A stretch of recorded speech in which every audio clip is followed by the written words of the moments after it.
అన్నాడీఎంకేలో ఆధిపత్య పోరు మొదలైందా అంటే అవుననే సంకేతాలు కనిపిస్తున్నాయి. జయలలిత మృతితో చోటు చేసుకున్న రాజకీయ పరిణామాలు ఆ పార్టీలో ప్రకంపనలు సృష్టిస్తున్నాయి. శశికళపై జయలలిత మేనకోడలు ఆరోపణాస్త్రాలు ఎక్కుపెట్టిన నేపథ్యంలో ప్రధాన కార్యదర్శిగా చిన్నమ్మకు పార్టీ పగ్గాలు అందించడానికి చేస్తున్న ప్రయత్నాలకు తీవ్ర స్థాయిలో వ్యతిరేకత వ్యక్తమవుతోంది. నిన్న మొన్నటి వరకు శశికళపై వ్యతిరేకత మాత్రమే ప్రదర్శించిన పలు జిల్లాల నిర్వాహకులు ప్రస్తుతం ఓ పిఎస్ను ప్రధాన కార్యదర్శిగా ఎన్నుకోవాలంటూ కొత్త నినాదాన్ని లేవనెత్తారు. సీనియర్ నేతలందరూ చిన్నమ్మకు మద్దతుగా గళం విప్పుతున్న నేపథ్యంలో జిల్లా నిర్వాహకులు, కార్యకర్తలు వారికి భిన్నంగా స్పందిస్తున్నారు. పన్నీర్ సెల్వం పేరును తెరపైకి తీసుకురావడంతో చీలిక దిశగా పార్టీ వెళ్లే సంకేతాలు కనిపిస్తున్నాయి. ఇప్పటికే పార్టీ ప్రిసీడియం చైర్మన్ మధుసూదన్ సహా పలువురు మంత్రులు, పలు జిల్లాల కార్యదర్శులు ఈ మేరకు తీర్మానాలు కూడా చేశారు. శశికళకు అనువుగా ప్రధాన కార్యదర్శి పదవి నిబంధనల్లో సవరణలు చేసేందుకు రంగం కూడా సిద్ధమైంది. 29వ తేదీన జరగనున్న ఆ పార్టీ సర్వసభ్య సమావేశంలో ఇందుకు సంబంధించిన కీలక తీర్మానాలు చేయవచ్చని, శశికళను ప్రధాన కార్యదర్శిగా ప్రకటించవచ్చని జోరుగా ప్రచారం జరుగుతోంది.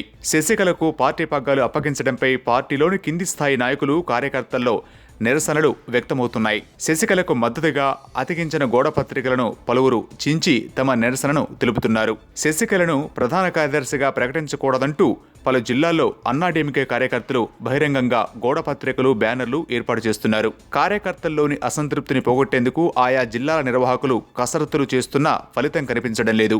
ఈ నేపథ్యంలో ఓ పిఎస్ను ప్రధాన కార్యదర్శిగా ప్రకటించాలనే కొత్త నినాదం తెరపైకి వచ్చింది. ముఖ్యమంత్రిగా ఉన్న ఓ పన్నీర్ సెల్వాన్నే ప్రధాన కార్యదర్శిగా ఎంపిక చేద్దామని పలు జిల్లాల్లో పోస్టర్లు సైతం వెలిశాయి. మరికొన్ని జిల్లాల్లోనూ ఇలాంటి బ్యానర్లు ప్రత్యక్షమయ్యాయి.